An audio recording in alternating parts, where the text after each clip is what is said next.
Hi, இன்னைக்கு முட்டை குழம்பு வைக்க போறேன்.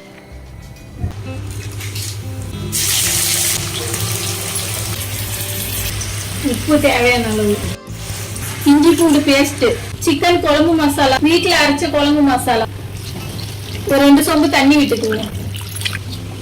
வறுத்து வச்ச மசாலா, எள்ளு 2 ஸ்பூன், பொட்டுக்கல்ல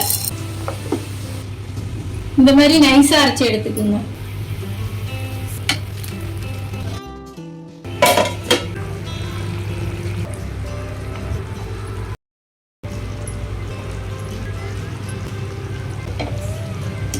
கேஸ் ஆஃப் பண்ணிக்கலாம்.